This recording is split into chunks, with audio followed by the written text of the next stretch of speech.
شهر رمضان الذي أنزل فيه القرآن هدى للناس وبينات من الهدى والفرقان فمن شهد منكم الشهر فليصمه.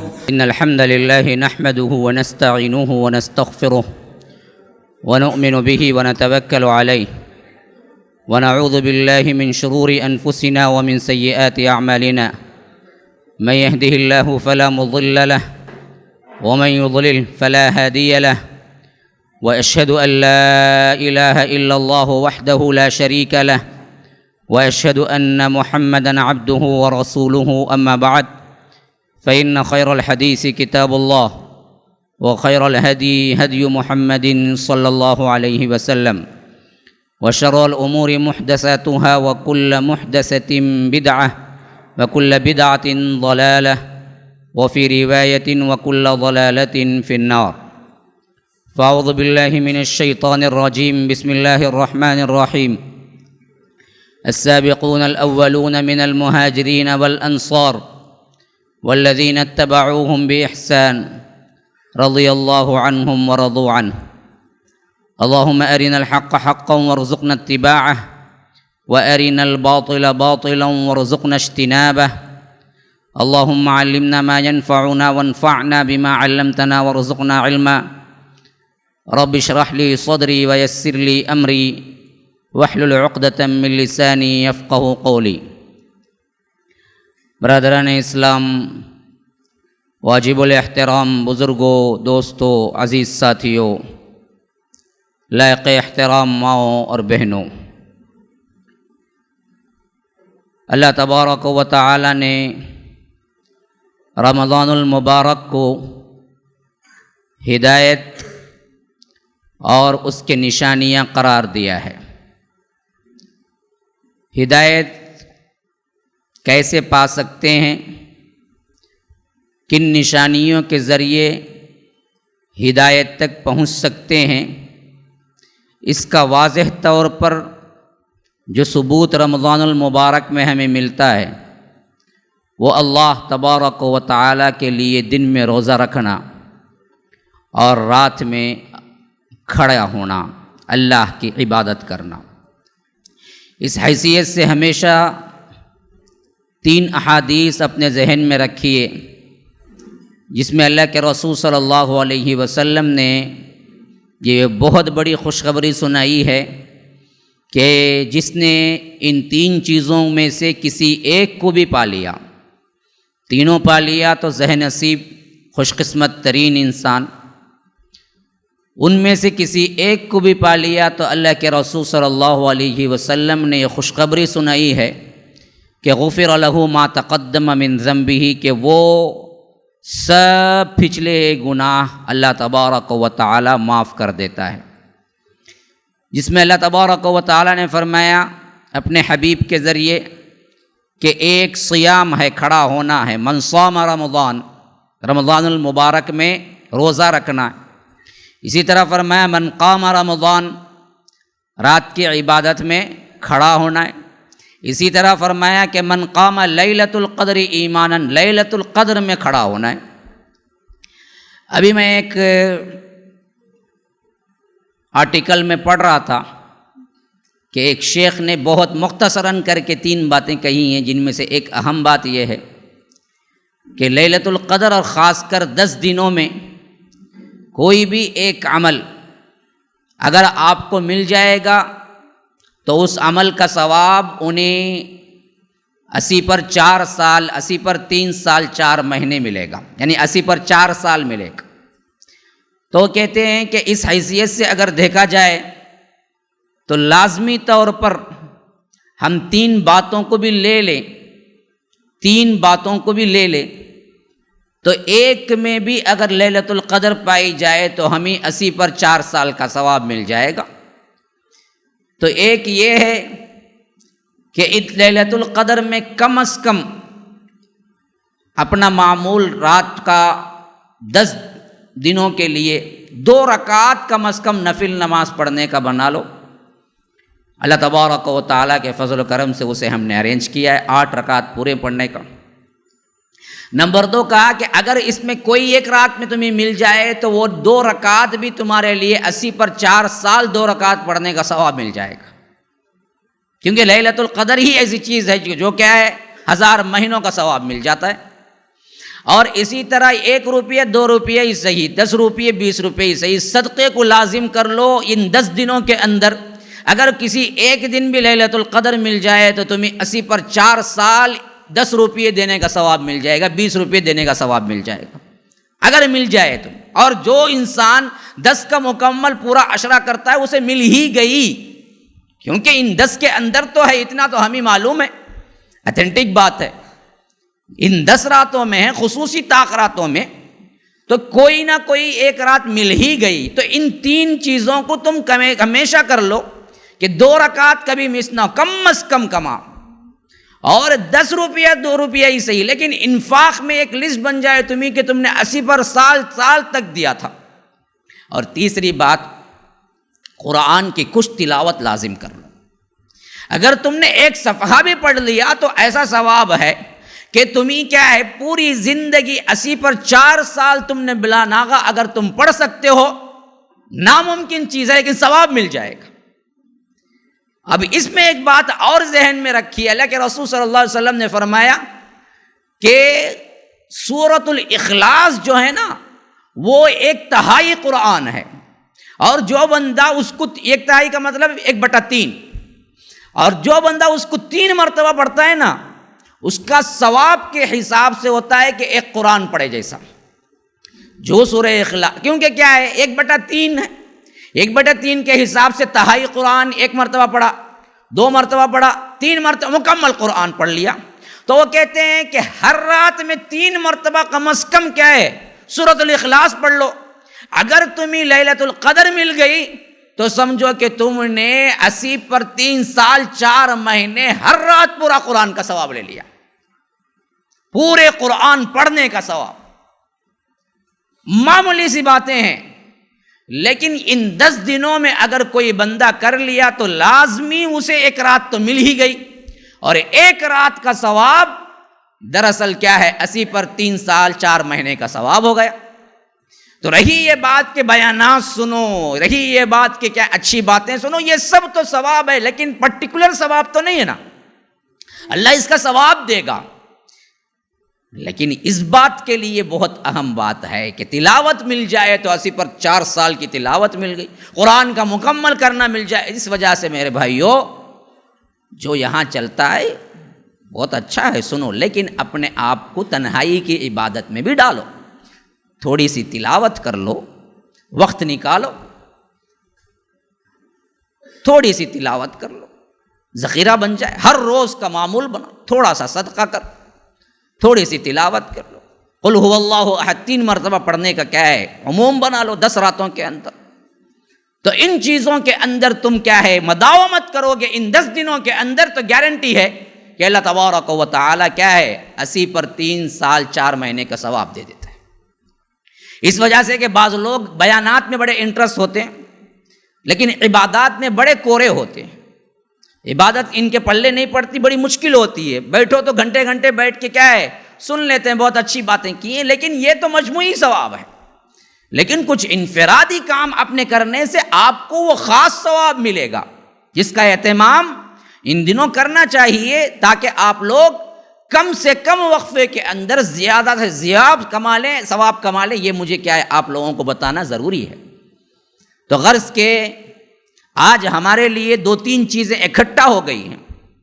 ایک تو یہ ہے کہ آج ہفتے کی رات ہے جس میں عموماً ہی ہم لوگ زیادہ وقت لیتے ہیں، تو اب تو کیا ہے پوری رات ہی سمجھیے کہ ہمارے ہی نام کیجئے، بیٹھنا ہی ہے۔ اور دوسری بات یہ ہے کہ ہر ہفتہ ہمارا مقابلہ، انعامی مقابلہ، جو کہ کیا ہے ایک ذہنی طور پر علم کو بڑھانے کے لیے ایک بہترین کوشش رہی، یہ چل رہا ہے، تو انشاءاللہ یہ بھی مجھے کرنا ہے وقت کے لحاظ سے، تو میرے پاس اس حساب سے وقت کم ہے۔ اور تیسری بات یہ ہے کہ تاخراتوں میں آیا ہے، اس حیثیت سے بھی ہمیں کیا ہے ان باتوں کو اور زیادہ توجہ سے سننا ہے۔ تو سب سے پہلے جو وقفہ ہے تقریباً مجھے کسی بھی حالت میں 145 یا 12:45 12:40 کے اندر ختم کرنا پڑے گا، کیونکہ ایک کو آپ کو تہجد کے لیے کھڑے ہونا ہے، اور میرے پاس 12:30 ہو چکے ہیں، 11:30 ہو چکے ہیں، تو ابھی 1 گھنٹہ مکمل مل گیا ابھی سمجھو، تو میں یہ سمجھوں گا کہ آدھا پونا گھنٹہ تو پروگرام کے لیے بھی رکھنا پڑے گا۔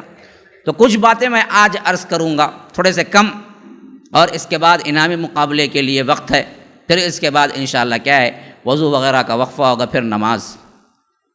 وہ ایسے ہماری بعض باتیں جو سرشت میں پیدا ہو جاتی ہیں نا، وہ جلدی نہیں جاتی، وہ کتنا بھی بولو کہ جفرات اور تاخرات دونوں میں محنت کرو تو وہ تاخرات کا مجمع ہی کچھ اور ہوتا ہے، جفرات کا پھر مجمع ہی کچھ اور ہی ہوتا ہے۔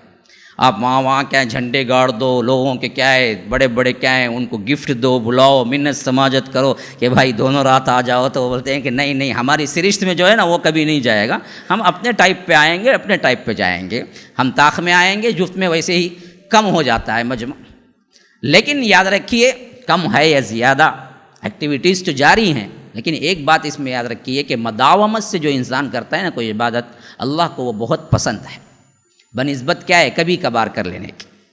تو خاص کر ان دنوں کی یہ پریکٹس شاید ہو جائے کہ آپ کے لیے معمول بن جائے کہ صبح میں اٹھنے کا اور تہجد پڑھنے کا، انسان ان دنوں شروع کر لے اور رمضان کے بعد بھی اس کو یہ عادت سی بن جائے، تو کم 5 دن میں کیا عادت بنتی، 10 دن میں کم از کم کچھ عادت بنے گی کہ رات میں کچھ نماز پڑھ لینے کی، اور وہ عام دنوں میں بھی کنٹینیو کر لے تو وہ بہت بڑا کیا ہے اللہ کا ولی ہے اس دور میں، کیونکہ اللہ کے رسول نے صاف کہا ہے کہ یہ تہجد کیا ہے، اگلوں کے سادات کا طریقہ عبادت ہے، پچھلے جتنے اللہ والے بنے سب تہجد پڑھتے تھے، آنے والے نسلوں کا بھی اللہ تبارک و تعالیٰ کے محبوب بندوں کا مشغلہ ہے، کیونکہ کوئی ولی تہجد تو نہیں چھوڑتا تھا، نشانی تو کیا تھی، تہجد تھی۔ اس نماز کو عام انسان بھی پڑھتے تھے، خلافت راشدہ کے دور میں، بنو امیہ کے دور میں، بنو عباسیہ کے دور میں ایک عام تصور بھی نہیں تھا کہ ایک مسلمان ہے تہجد نہیں پڑھے گا، لیکن بعد میں ہماری گراوٹ ہوتی ہوتی ہوتی اس لیول پہ پہنچے کہ آج ہم سوچتے ہیں کہ کیا رے جمعہ بھی نہیں پڑھتا نا تو مسلمانوں کو، وہاں آگو کھڑا ہے اب مسئلہ، جمعہ نہیں پڑھا تو تعجب ہوتا، ارے مسلمانوں کو 5 نمازاں گئی، تہجد گئی، عشاء گئی، وطر گئی، فجر گئی، ظہر گئی، اب ہمیں کیا سمجھتے مسلمان کا تو جمعہ پڑھنا، واہ جمعہ بھی نہیں پڑھا تو کیا رے بدبخت تم جمعہ نہیں پڑھتا نا رے تو جمعہ پڑھے تک۔ حالانکہ ایک دور کیا تھا، تہجد چھوڑا تو مسلمان نہیں سمجھتے تھے، ایک مسلمان کا اپنا امتیاز ہی کیا تھا کہ وہ تہجد کا پابند ہوتا تھا، تہجد چھوڑنا تصور میں نہیں ہوتا تھا اصحاب رسول اللہ وغیرہ کی۔ تو غرض کہ یہ چیز کیا ہے انشاءاللہ ہم کریں گے۔ تو آج ہمارے لحاظ سے تقریباً جو گزر چکا ہے حضرت عثمان غنی کی خلافت میں، وہ خلافت راشدہ کے لحاظ سے 22واں سال ہے، اور ہجرت کے لحاظ سے 32واں سال ہے، جس پر 32 ہجری۔ تو اس میں ہم جو واقعات دیکھتے ہیں ان میں سب سے اہم واقعہ وہ ہے جو کہ بڑے بڑے مشہور اور عشرہ مبشرہ جیسے صحابہ کا اس سن میں وفات پا جانا۔ میں انشاءاللہ وہ وفیات کے حیثیت سے آپ کے لیے 3 سیرتیں بیان کروں گا جو بڑے بڑے صحابہ تھے اس سن میں وفات پائے۔ یہ بھی ایک بہت بڑا کیا ہے، آگے آنے والے لوگوں کو حضرت عثمان کو پریشانی ہوئی کہ اینڈنگ ہونے بڑے بڑے صحابہ وفات پاتے چلے گئے، تو یہ جو ابھی ابھی نکلتے ہیں نا جی نئے، ان بدبختوں کے ہاتھوں میں بہت سی چیزیں آ گئی، اس وجہ سے بھی کیا ہے آگے چل کے حضرت عثمان کو بڑی مشقت اٹھانی پڑی۔ وہ جو صحابہ تھے ان کا ایک روب داب تھا، لیکن ایسے بڑے بڑے صحابہ ایک ایک کر کے وفات پاتے چلے گئے، تو معاشرے میں وہ جو نو مسلم تھے اور خاص کر وہ لوگ جو فتنہ باز تھے انہوں نے بڑا گیم کھیلا پھر آگے چل کے۔ تو یہ چیزیں ہم دیکھیں گے۔ اس سے پہلے کہ 32 ہجری میں واقعاتی لحاظ سے کیا واقعے ہوئے یہ بھی ہم پڑھ لیں گے۔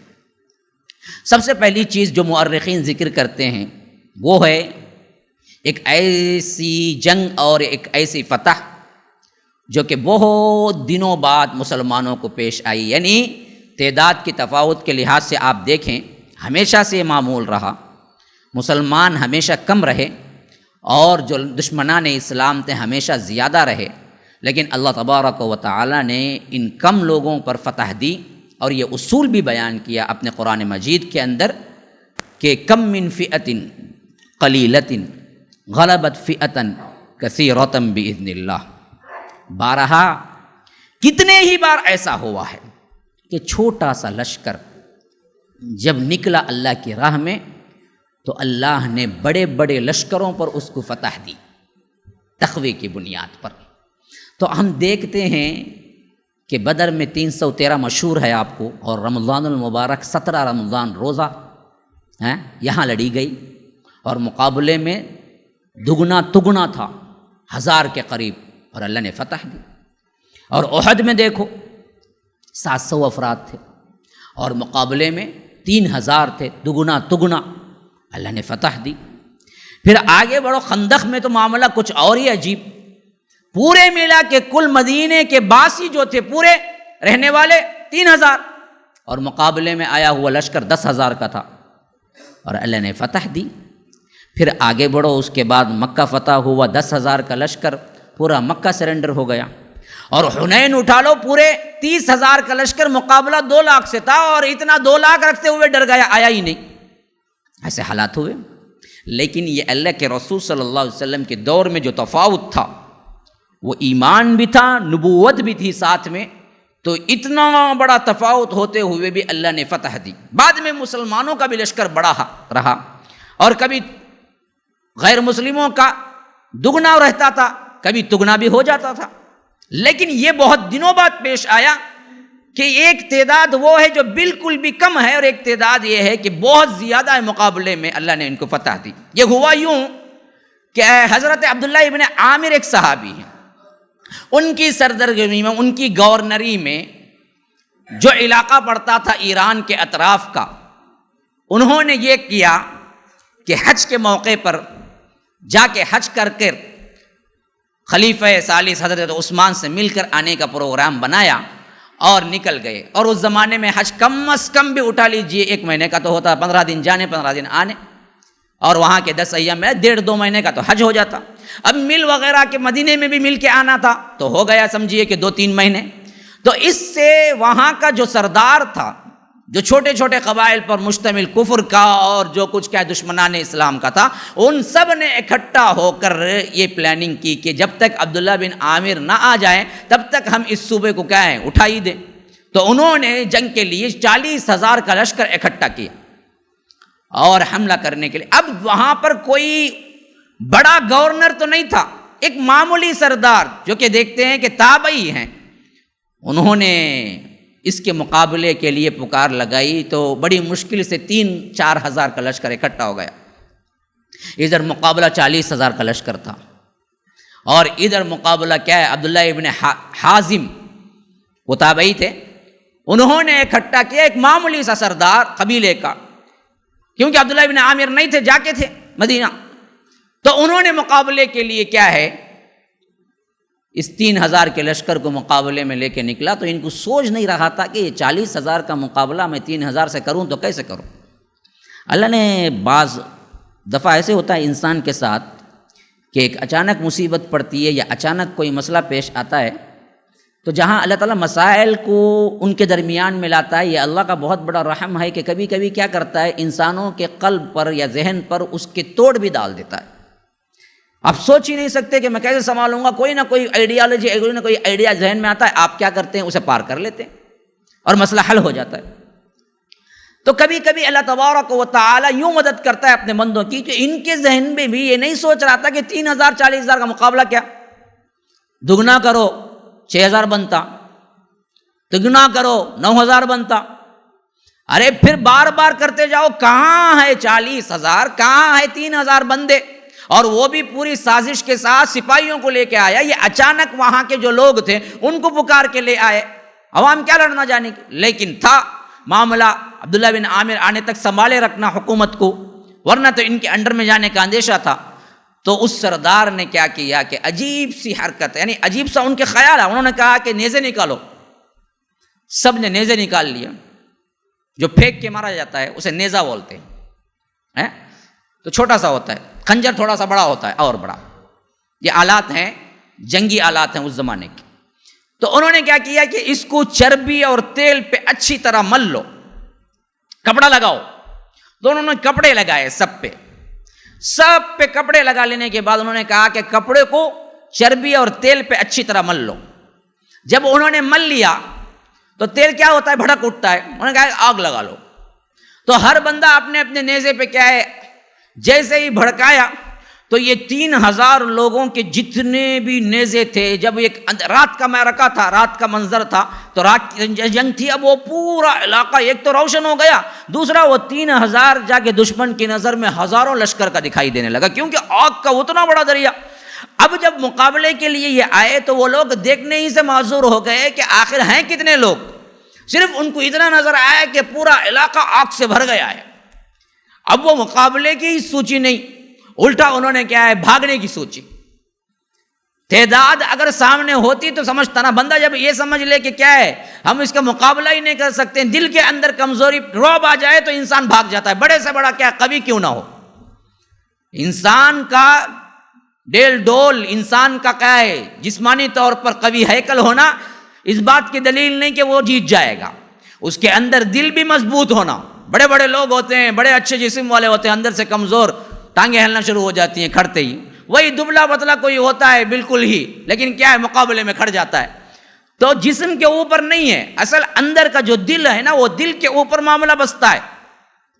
تو یہ جو دل تھا ان کے اندر ایسا رعب طاری ہوا، 3000 مشعل، 3000 لوگ، اور وہ بھی کیا ہے وہ آلہ ہے جس سے پھینکا بھی جاتا ہے. تو ان کو سمجھ نہیں آیا کہ یہ کس سے جنگ کر رہے ہیں، کتنے لوگوں کا مسئلہ ہی گیا اور یہ سب کے سب بھاگ گئے. یہ بہت بڑی فتح ہوئی اس وقت ایک ہی سردار کی عقل مندی سے. کبھی کبھی ایک انسان بھی ایک فوج پہ بھاری ہو جاتا ہے.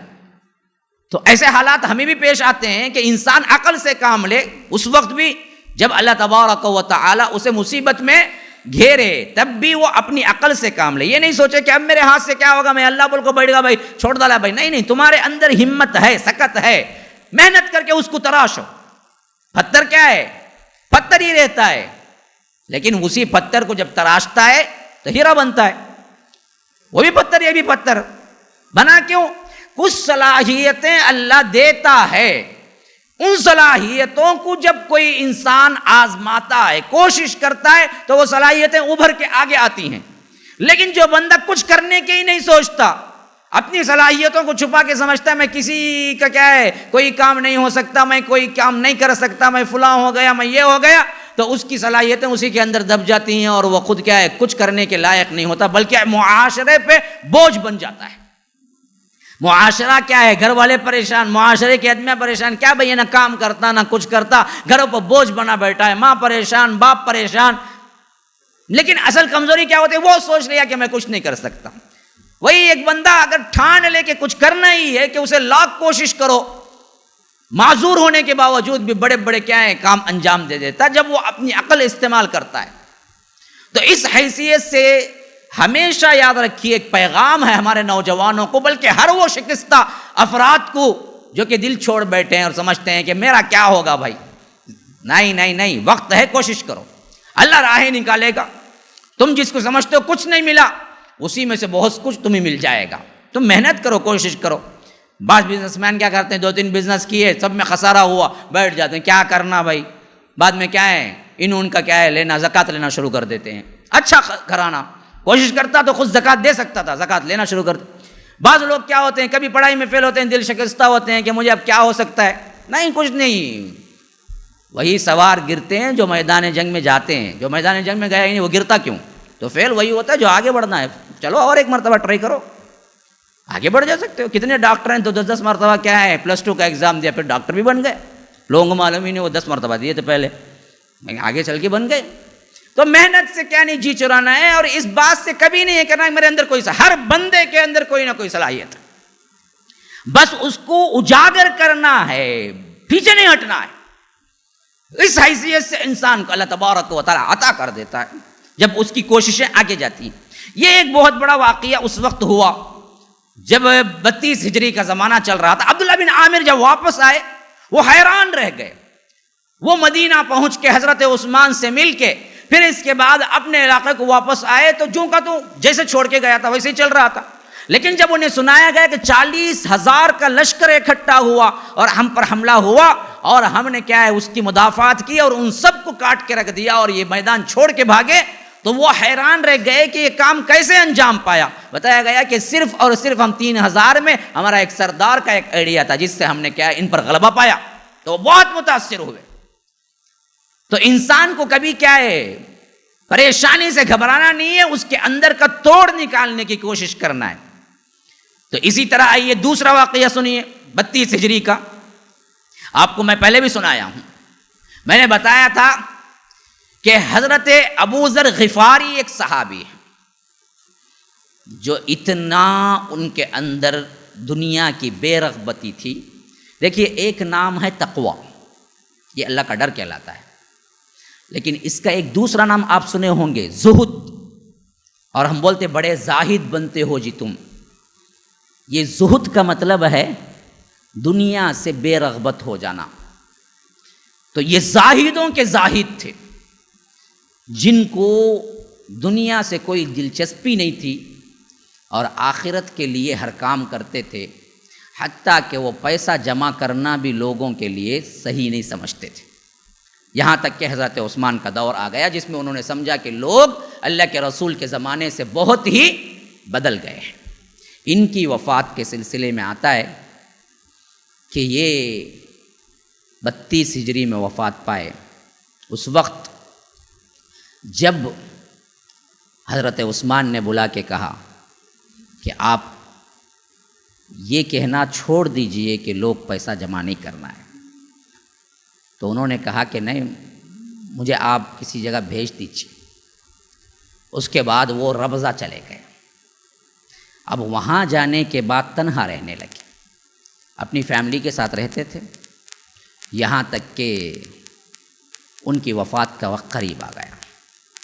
تو انہوں نے کہا مجھے امید ہے یا تو مرنے کے قریب کوئی آ جائے گا مجھے دفن کرنے کے لیے، یا تو مرنے کے بعد کوئی آ جائے گا مجھے دفن کرنے کے لیے، کیونکہ نہ بیوی اس لائق ہے کہ اکیلی شوہر کو دفن کر سکتی تھی، نہ بچے اس لائق تھے کہ باپ کو دفن کر سکیں، چھوٹے چھوٹے بچے تھے۔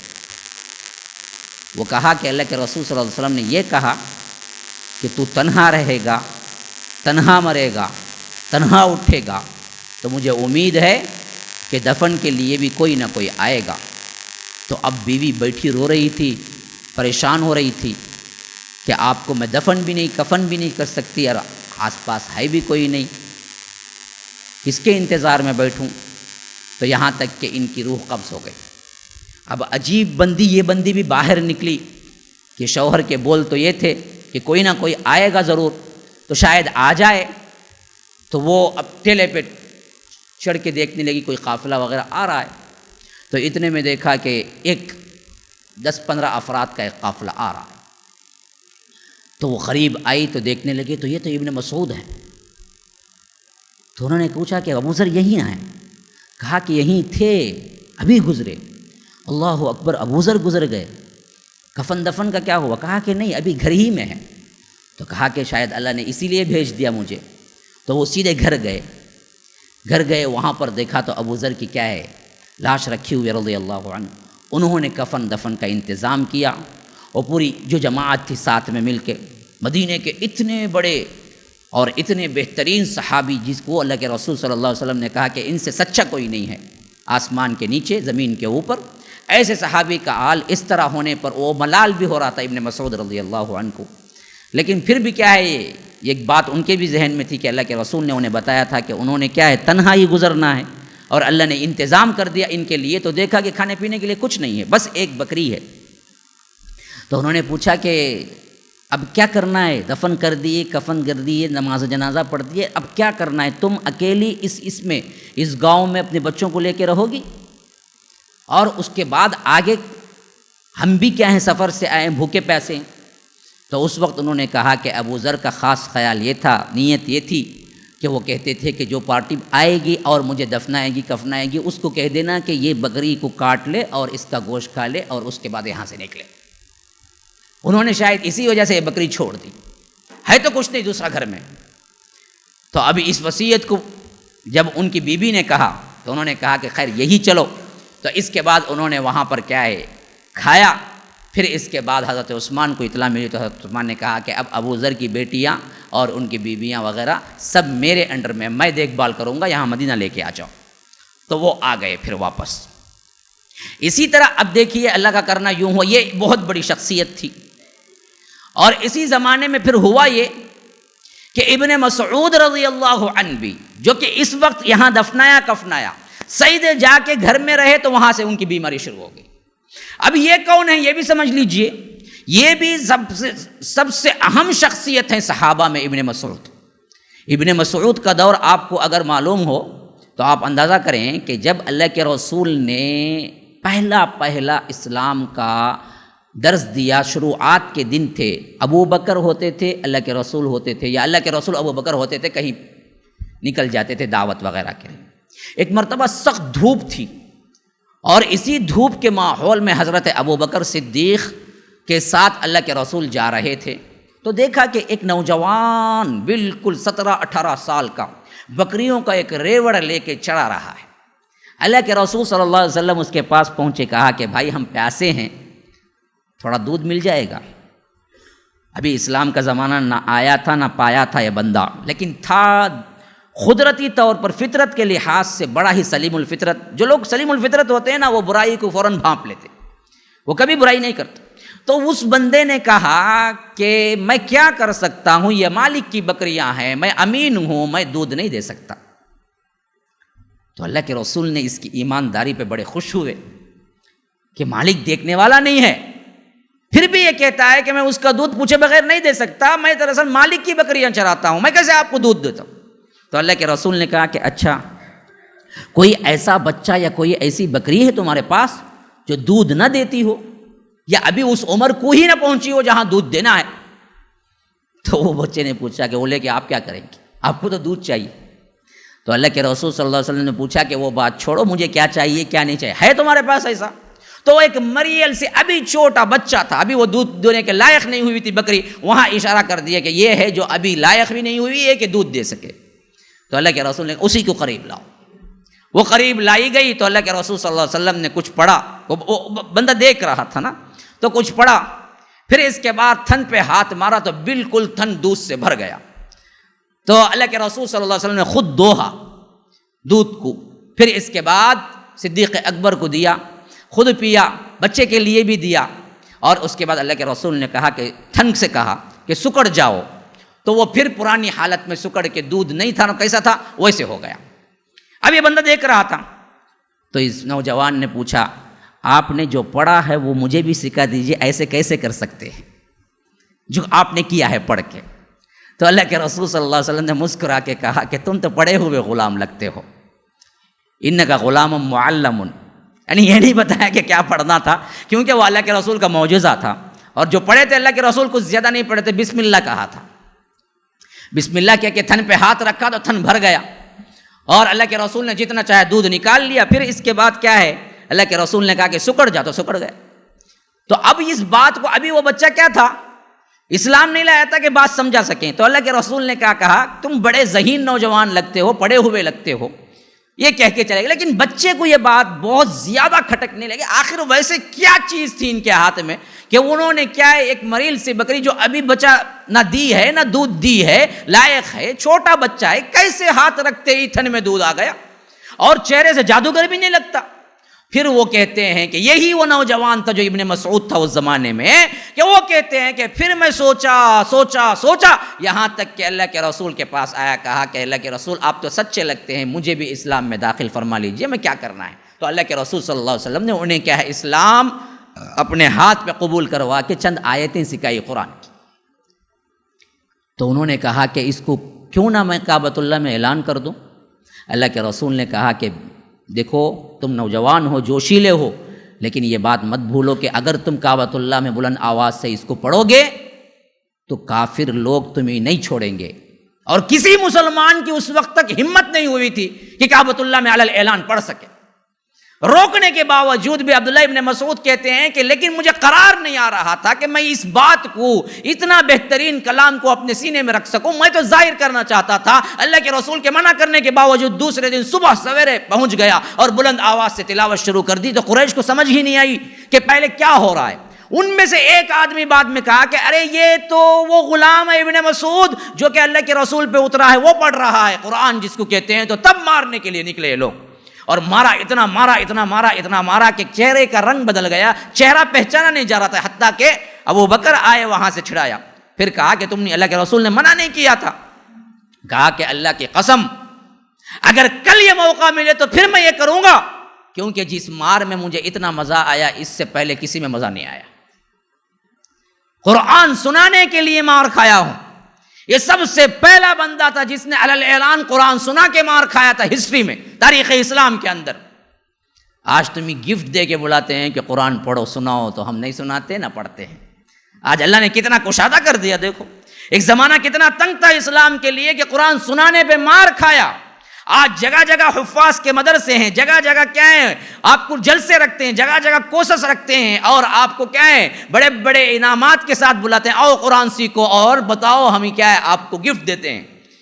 وہاں خاص کر رمضان المبارک اور اسی طرح کیا ہے بڑے بڑے جو حرمین شریفین ہیں، یہاں سب حفاظ کا بڑا بڑا مقابلہ ہوتا ہے، جس کو عمرہ فری ہوتا ہے، جس کے لیے کیا ہے تقریباً ہر چیز اس کو کیا ہے سرکاری مہمان کی حیثیت سے ملتی ہے. پھر اس کے بلا کو اس کا قرآن سناتے ہیں. اگر فرسٹ آ گیا تو اس کے علاوہ انعام ہے. ایسے کئی انعامی مقابلے ہمارے اندر چلتے رہتے ہیں اور اس کے علاوہ عوام کے لحاظ سے بھی بہت سی چیزیں.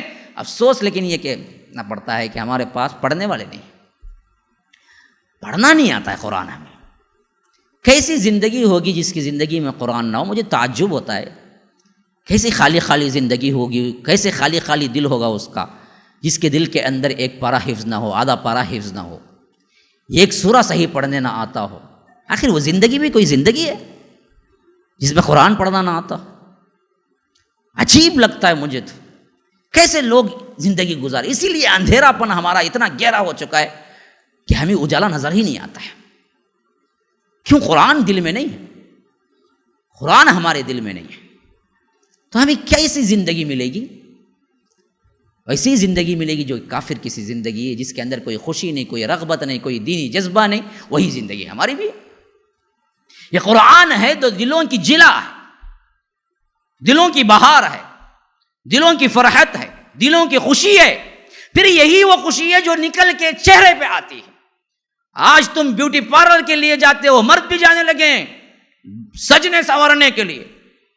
پھر بولتے ہیں کہ کیا ہے جی، پھر بھی جھری کیوں آ گئی، پھر بھی کالا پن کیوں آ گیا، کیوں حلقے آ گئے آنکھوں کے درمیان. ارے یہ دراصل کیا نہیں آتے، بیوٹی کریم سے نہیں جاتے، قرآن کا تلاوت کا مزہ ہے جو چہرے پہ ظاہر ہوتا ہے. پھر اس کے بعد چمکدار صورت بنتی ہے.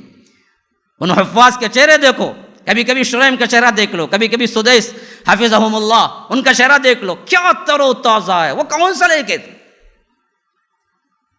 اللہ کے کلام کی تاثیر ایک ہوتی ہے مسلمانوں، جس کو وہ سمجھ ہی نہیں سکتا جو نہ پڑھا ہو.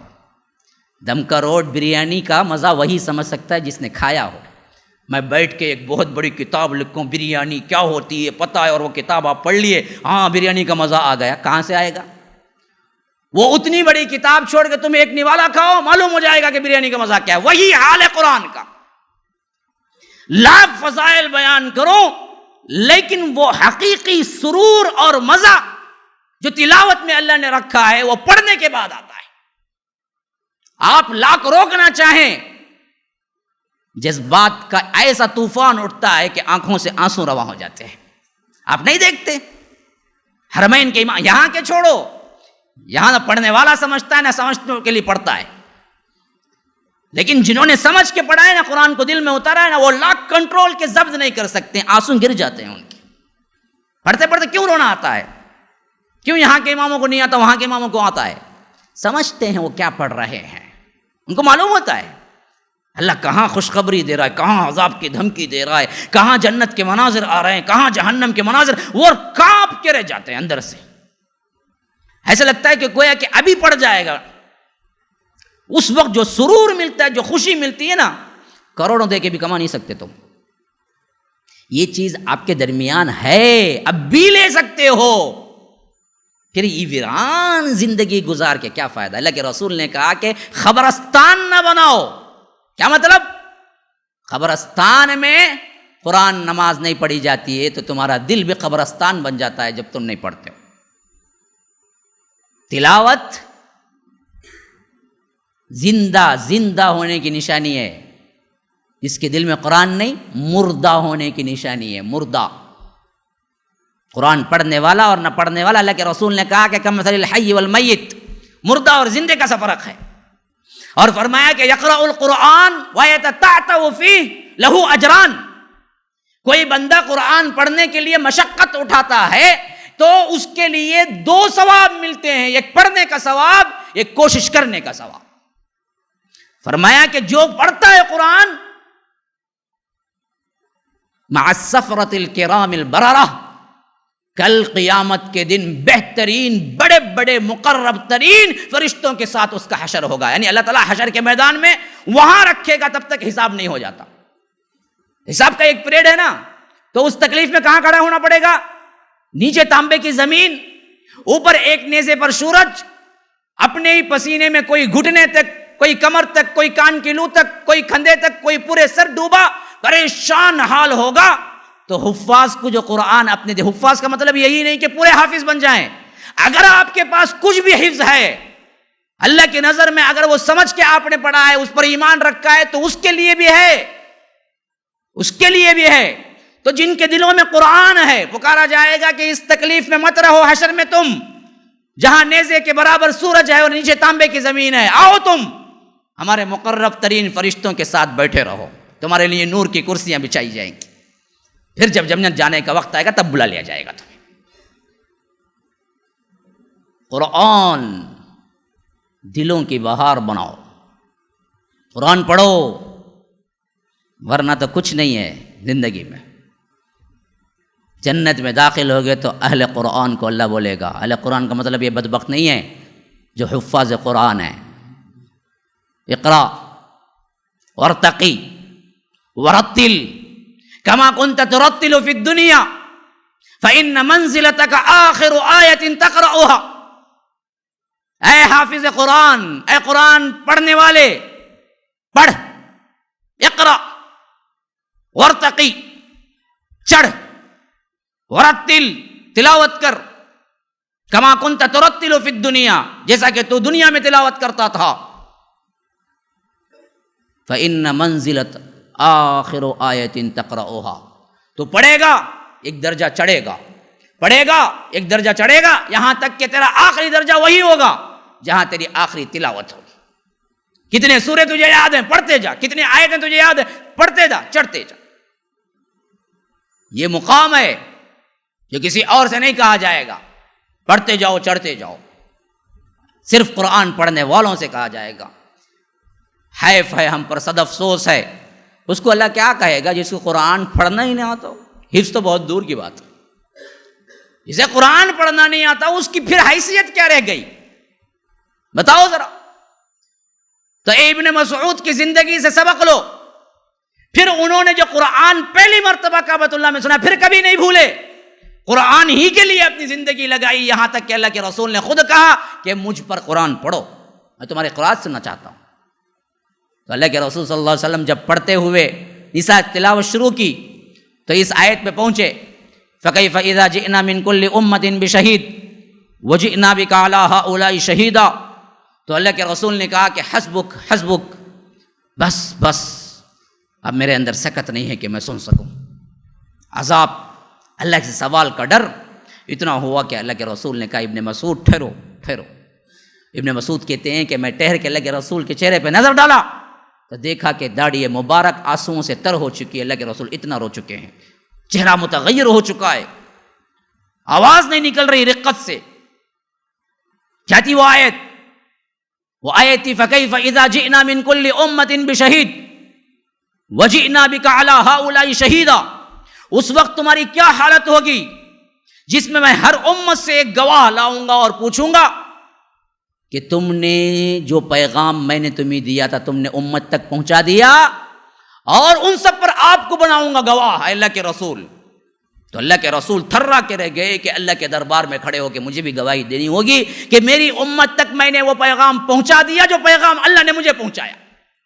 اب کتنی بڑی کیا ہے بد اخلاقی اللہ کے رسول صلی اللہ علیہ وسلم پر الزام ہے، جو بدبخت بعض لوگ کہتے ہیں کہ صوفی بعض علم اللہ کے رسول نہیں بتایا کرتے، چھپا کو دل میں رکھ لیے کہتے، وہ سینہ بسینہ چلتا کرتے وہ برابر۔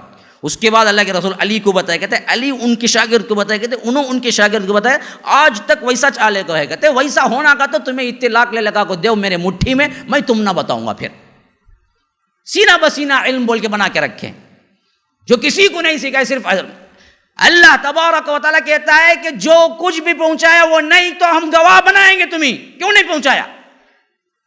اور یہ بدبخت کہتے ہیں کہ اللہ کے رسول نے چھپا لیا، انہیں تو فرمایا گیا کہ سب کچھ پہنچا دو۔ تو پھر اس کے بعد دیکھو یہ مرتبہ کہاں ملا انہیں ابن مسعود کا، آگے ہی بڑھتے گئے حتیٰ کہ مرجع قرآن بن گئے۔ قرآن سیکھنا ہے، قرآن سننا ہے، قرآن کی تصحیح کرنی ہے، ابن مسعود کو لاؤ۔ یہاں تک کہ ابن مسعود حضرت عثمان کی خلافت میں پہنچے تو انہیں کچھ رنجش سی ہو گئی حضرت عثمان سے، بڑے لوگوں میں بھی کبھی کبھی کچھ ہو جاتی، تو وہ سالانہ ایک عطیہ جو دیتے ہیں، وظیفہ جو حضرت عمر نے جاری کیا تھا، انہوں نے کہہ دیا کہ مجھے نہیں چاہیے، وہ نہیں لیے تھے۔ اور جب معلوم ہوا بیمار پڑ گئے ہیں تو حضرت عثمان خود چل کے گئے اور کہا کہ ابن مسعود تمہیں کیا شکایت ہے؟ کہا کہ گناہوں کی۔ اللہ اکبر، یہ بندے بھی عجیب بندے ہوتے ہیں، اتنی بڑی بڑی بڑی خوشخبریاں، لیکن اللہ سے ڈر اور خوف مرتے وقت ایسا کہ تھرا کے ہم کام جاتے ہیں کہ اگر یہ لوگ اتنے ڈرتے ہوئے زندگی گزارے تو ہمارا کیا مقام۔ انہوں نے کہا کہ مجھے شکایت گناہوں کی ہے، پتہ نہیں سفر لمبا ہے، گناہ زیادہ ہیں، اللہ معاف کرے یا نہ کرے۔ کہا کہ طبیب کو بلواؤں؟ کہا کہ طبیب ہی نے تو مجھے بیمار کیا ہے، اب مجھے کاہے کی طبیب کی ضرورت ہے، اب میں تو اللہ کے پاس جانا چاہتا ہوں اور زندگی نہیں چاہیے مجھے۔ کہا کہ کچھ پیسہ چاہیے، وظیفہ بھیج دوں، 2 سال سے تم نے نہیں لیا ہے، وہ وظیفہ بھی ہے اور کچھ پیسہ آپ کو چاہیے تو وہ بھی بھیج دوں۔ کہا کہ خلیفۃ المسلمین مجھے کوئی پیسہ نہیں چاہیے۔